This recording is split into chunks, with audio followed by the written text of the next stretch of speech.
Today, I want to show you how I prepare dried botanicals for my aquarium. Don't go anywhere.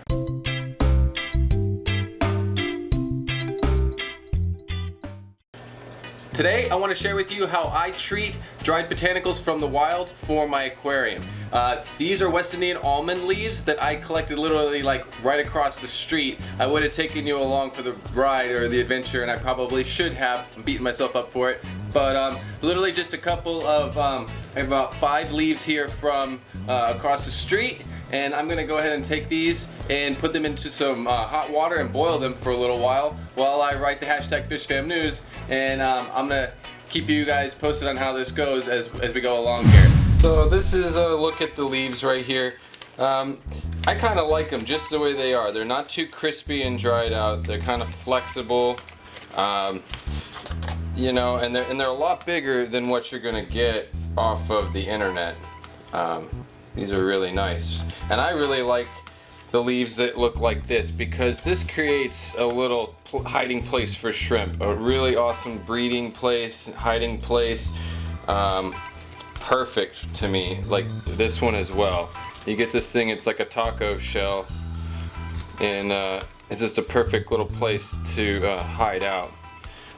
But it's also a place for dirt and stuff to hide in these because I'm just picking these up off the ground, so I see a little bit of dirt and stuff on it in certain places on some of the leaves. So you never know what organisms and other stuff is on them. So it's definitely important to always sanitize your leaves and sterilize them. The real proper way to completely totally sterilize something is to heat it up, you know, hydrate them first, or have them in water and heat it up to 150 degrees for 15 minutes under a pressure of 150 psi for 15 to 20 minutes. That should sterilize almost anything depending on how dense it is, but definitely dried botanicals. So we're gonna go ahead and get these into some hot water. I'm gonna go ahead and take all of these leaves and just throw them into some water. It's as simple as that. Sometimes you can take a little stone, if they don't, like these are laying down pretty easily and staying under the water, but some leaves and things are going to want to float. So you can incorporate some different methods to keep them down. Sometimes just some, you could get crazy. Some people, you could put a plate in there on top of everything just to hold it underneath the water. But you get creative. Just let them sit here. I'm going to let them go for about 15-20 minutes, and I'll let it come to a boil, and then I'm going to take it down to a simmer and just let the water simmer and get those leaves decontaminated. Well, now that these leaves have had a chance to cool, I'm going to go ahead and pull them out of the water and just going to lay them down onto a clean surface for a minute just to kind of drip some of the water off of them and get them ready to go into the tank. These look pretty good. They're gonna be really nice for the shrimp. They're gonna love this, and this is about as fresh as you can get when it comes to dried organic botanicals for the aquarium. So you drip some of this water off of them, and let's go ahead and get these in the tank. I have, let's see, 1, 2, 3, 4, 5 of them all together. Now the whole reason why I went ahead and collected and sterilized some almond leaves is because I have 12 or 13 yellow King Kong Caridina shrimp coming in that are going to go into this tank. And I just want to get some leaf litter in there a little bit ahead of time so that I make sure that it's sitting at the bottom and in a nice spot where I want. So 4 of these leaves are going right in here to this this tank with red cherry barbs, and it is soon to be new home of my yellow King Kong Caridina shrimp from Flip Aquatic. Alright guys, I'm going to go ahead and try to stay out of the shot here. I'm gonna put this massive leaf in here. This one that is just massive. Look at that. It's a 20-gallon tank, and that's the leaf. So I really like to go ahead and just follow what the leaf was doing. But when I found it, it's got all these little folds in it. It was folded up like this and folded over, and this is gonna make a really nice home for baby shrimp. It's also gonna be a really good place for, you know, for them to hide and eat until they're big enough to come out. This is really cool. So I'm gonna set this right back in the back of the tank on this right hand side. And we'll see how they go.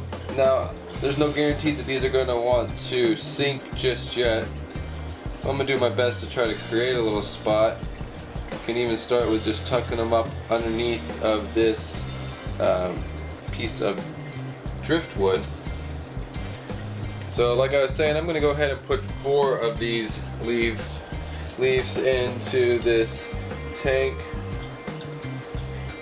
And like I said, for me, this is going to be a breeding tank. It's not so much about pretty. I mean, natural is pretty to me. So it being comfortable for the shrimp and a nice breeding environment comes first. Now, I've had cherry shrimp in here with these cherry barbs, and I didn't notice the cherry barbs messing with anything. Their mouths are not that big, so they're not going to be able to get the babies in their mouth, really. I don't see this being a problem. It wasn't a problem before. So there we go. I'm just going to leave that as it is and not really mess with it. And I have these shrimp coming in tomorrow, the next day, and this is going to make a nice home for them. I have this moss over here that'll also make a nice little place for baby shrimp to hide out in.